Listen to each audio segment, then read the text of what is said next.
And 55 degrees here at studios in Canyon Country. The time is 8:11, and in the studio with me, I'm honored to have Brian Charles, Signal staff writer, and Stephen Peoples, online editor with the Signal and the -signal.com. Now, earlier with the inauguration this week, Brian was on site in Washington, D.C. Hi, Brian.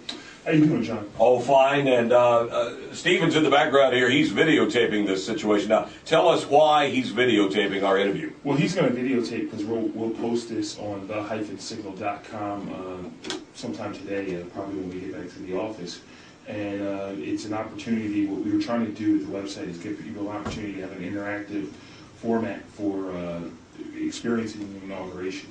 I went and I sent back photos, and I had some other photographers send back some photos, so that people could, if they weren't there, they could be there through the-signal.com. Very cool. You saw and you conquered. You went, you saw, and you conquered, right? Oh, I don't know about conquered. I think the inauguration conquered me. I'm beat, and I tell you, it was just, you know, the logistics of navigating around 1.8 million, I think was the estimate, 1.8 million people. Right. It's daunting, you know, and it was a very tough experience, but it was a very inspiring experience in the sense that you saw a lot of things there among the crowd. I mean, I never, from where I was standing, I think Obama was smaller than my pinky nail, you know?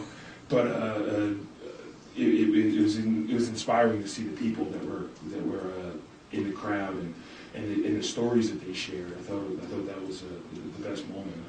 Now, you gave us reports from there, as many of our listeners know and have heard, and it sounded like things were just, I mean, it must have been magical.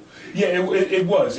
In spite of some of the things that were tough, it was magical. I remember meeting a woman from, I said in the paper, a woman from Oklahoma who told me about her segregated laundromat, and the only thing in the laundromat that was integrated was a change machine that you could change money. She goes, because they had to integrate the money's all green, and then you would meet these campaign organizers from all different cities. One woman said she knocked on all these doors in Louisville. I think she said over 200, and trying to get Kentucky to go blue, you know, and there was an older gentleman who I saw in the crowd. He was walking by. He said, you know, I was a civil rights worker for 60 years, and I never thought I was going to see this, and I saw this. And there were just so many young people there. When I spoke to Congressman McKeon, he said part of what the inaugural committee wanted to do, what they were trying to tell the congressmen as they were handing out tickets, was to look at two groups specifically. Young people that this moment can change their lives, and older people to see how much their lives have changed. And they tried to gear some of the ticket requests to that, and it was an interesting thing, because you did see both of those demographics well represented. There was a young lady next to me in the crowd, and you could tell she was very young, because as the former presidents were proceeding through, Jimmy Carter came through. She goes, "Who's that?" I said, "That's Jimmy Carter." And it wasn't, and she was interested to know, and okay, what did he do? It was good to see that young people were engaged in the moment.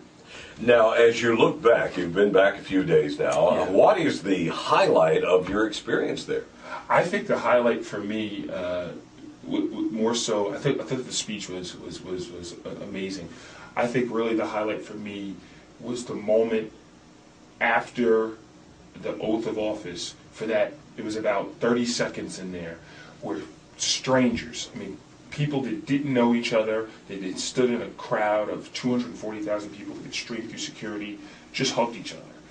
And I think that moment right there was just amazing. I mean, you know, people were just, one woman, it was her birthday. January 20th was her birthday. I said, she's jiving me, it's not her birthday. And then her son next to her said, no, this is my mom's birthday. And she just hugged everybody. She grabbed me. It was an amazing, I think that moment right there was kind of the culmination of everything. And that's not to downplay the importance of the inaugural address and the speech, but I think that moment was just, and just everything peaked right there. All right, very good. In case you've just joined us, we're chatting with Brian Charles, Signal staff writer, and Stephen K. Peoples. He's an online editor. He is filming this interview, and you'll be able to see it probably on the-signal.com later today, correct? Yeah, Okay. we'll post this up, and you can always, we have an inauguration section, and that way you can go back and look at all 15 of the reports that I've done over the last 2 weeks, because we started this process on January 9th, and part of it was commentary, part of it was first person for me telling stories about my experience with some of the bigger issues here, some of the issues that you can't get away from, things like race and identity, things like expectations for our candidate, for the now president, and my mother's experience growing up in the South and what this means for folks like that. That was kind of an important part for me to focus on. And I think that got hammered home when I got to the inauguration, and you saw people from all over the country with similar stories that told those similar stories. And I think if you go to the-signal.com, you pick up today's Signal, and you get to see what this, kind of hammer home what this means just to large segments of America. All right, very good. Brian Charles, Signal staff writer, and Stephen Peoples in with us, online editor. He is videotaping this interview, as we mentioned, and you should be able to see it this afternoon on the-signal.com. We really appreciate the feed you gave us earlier this week from Washington, and thank you for coming in today, and we look forward to working with you in the future. Oh, same here. It was a fun experience. It was kind of I was a lot more. I thought I was going to be more nervous than I was when I got on air, but you guys made it very comfortable. All right, very good. Well, Brian, what an incredible moment for you personally, I'm sure. Oh yeah, it was an amazing moment, and I think one of the things that was really special for me was sharing some of these moments. I had family out there. I stayed with my aunt. I had a cousin that came down, and my mother. I didn't get to see her, but she was down there with a church group with about 46 people. Fantastic. All right, well, thank you so much. Thank you. All right.